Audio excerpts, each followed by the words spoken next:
est né le 21 décembre 1915 à Le Châble-Beaumont, commune de Haute-Savoie proche de la Suisse, à 15 km de Genève. Son père Antoine était entrepreneur en charpente-couverture et sa mère Alphonsine, couturière brodeuse. Il n'a pas eu une enfance heureuse du fait de parents souvent absents.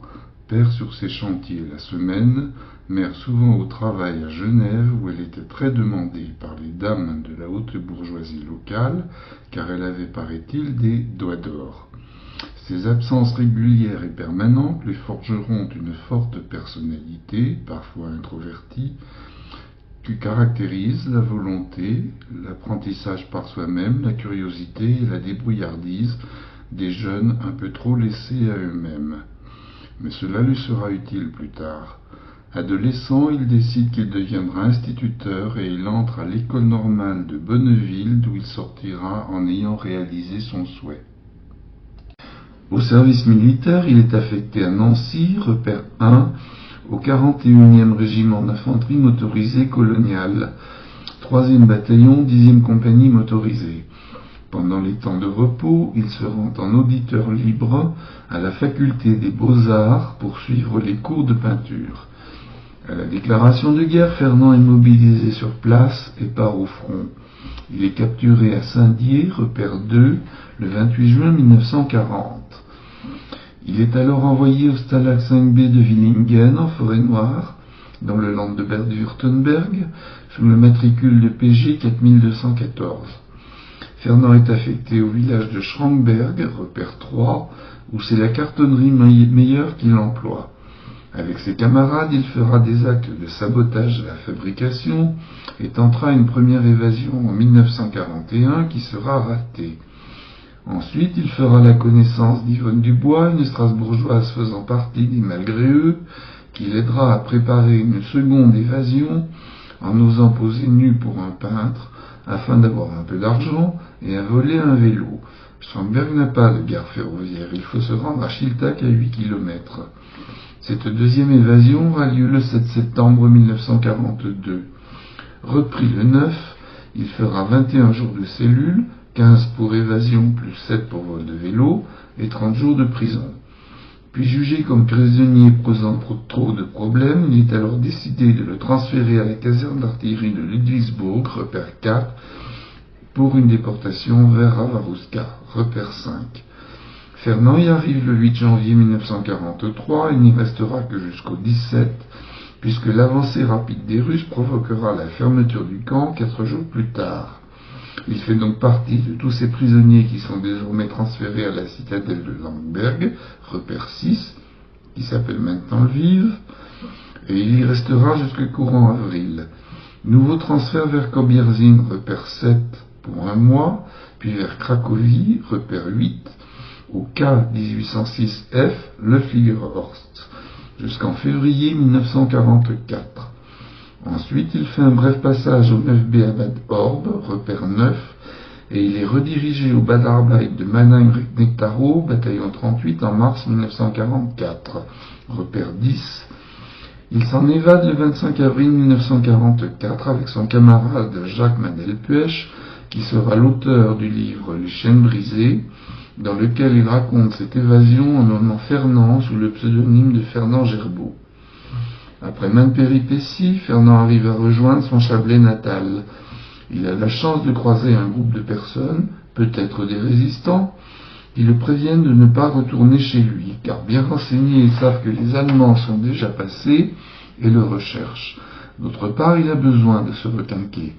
Des gens bienveillants parviennent à le faire entrer discrètement dans l'hôpital de Saint-Julien en Genevois, dans lequel le docteur Bonnier fait incognito de la résistance en soignant clandestinement vis-à-vis des autorités. Après une relative remise en forme, Fernand décide de rejoindre un groupe de maquisards au mont Salève pour entrer en résistance. 1945. Le premier gouvernement de la France libérée décide de créer un ministère au rapatriement des prisonniers de guerre, parallèlement au ministère des Armées. Le but était de rechercher des prisonniers encore en Allemagne et accessoirement d'enquêter sur le moral et les formes de pensée du peuple allemand à la sortie du nazisme. Ce ministère rappellera Fernand au service information Allemagne. Les missions ne pouvant être faites que par un officier, il sera élevé au grade de lieutenant-officier de renseignement. Entre mai et août 1945, il retournera 4 fois en Allemagne à la recherche de prisonniers ou pour du renseignement, puis il sera démobilisé en septembre. Repère 12, 13, 14. Après-guerre, il prend son poste d'instituteur et rencontre Rose-Émilienne Gagnière, avec qui il se marie le 28 août 1948. De cette union naît un garçon, Gilles, le 15 août 1952. En 1966, l'association Ceux de Ravarouska section Savoie est créée. Le président fondateur ne s'étant pas gardé le poste très longtemps, une élection a lieu 2 ans après et les adhérents se mobilisent grandement pour que Fernand lui succède. Il accepte le poste et le gardera jusqu'à son décès le 5 août 2004, soit pendant 36 ans. Entre-temps, le Dauphiné est rattaché à la section Savoie et les associations devenant indépendantes, la section Savoie devient Ceux de Ravarouska et leurs descendants, Association Savoie-Dauphiné.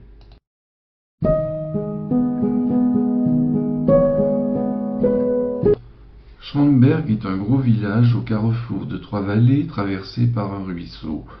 Il s'y exerçait 3 types d'activités, de l'agriculture et un peu d'élevage, du travail du bois dont une scierie, et de la petite industrie avec la fabrique d'horlogerie et de montres Junghans qui existe toujours, une usine de céramique, la Majolika, et enfin la cartonnerie Meyer où Fernand était affecté. Voici un wagon de la déportation restauré. Ce montage photo évoque très clairement les ignobles conditions de transport.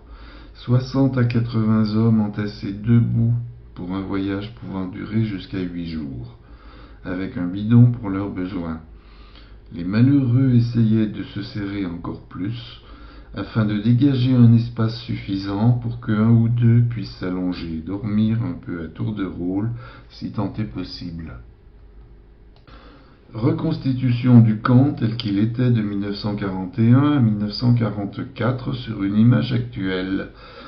Nous notons l'unique robinet d'eau, ouvert tôt le matin pendant 2 heures seulement et distribuant une eau polluée. Il est admis que Winston Churchill aurait qualifié le camp 325 de camp de la goutte d'eau et de la Morlande sur les ondes de la BBC. Les prisonniers étaient logés dans 4 anciennes écuries sans porte et fenêtre, et les latrines étaient à ciel ouvert, seulement entourées d'une simple barrière, et l'on imagine facilement combien il était facile de tomber dedans. De Ravarouska, Fernand fera plus tard ce dessin, où l'on note entre autres le supplice de la pelote et la pendaison.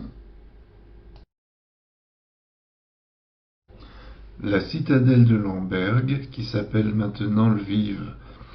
Un livre raconte l'évasion de 2 prisonniers qui sautèrent du 2e étage dans la benne d'un camion qui sortait, au risque de se rompre les os.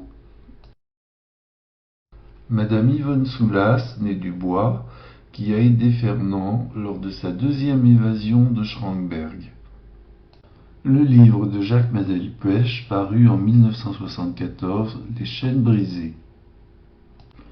Voici un ordre confié à Fernand pour l'une des 4 missions qu'il a effectuées en Allemagne entre mai et août 1945. Honneur obtenu. Médaille de Ravarouska, médaille du mérite du prisonnier de guerre, médaille des évadés, croix de guerre, médaille de la déportation, de l'internement et de la résistance, médaille de la résistance volontaire, Légion d'honneur. Au bureau d'une assemblée générale de notre association, 2 de nos anciens, dont le président, notre fidèle porte-drapeau et 3 veuves. Voyage mémoriel à Ravarouska, le groupe devant notre stèle suite à une cérémonie avec dépôt de gerbes.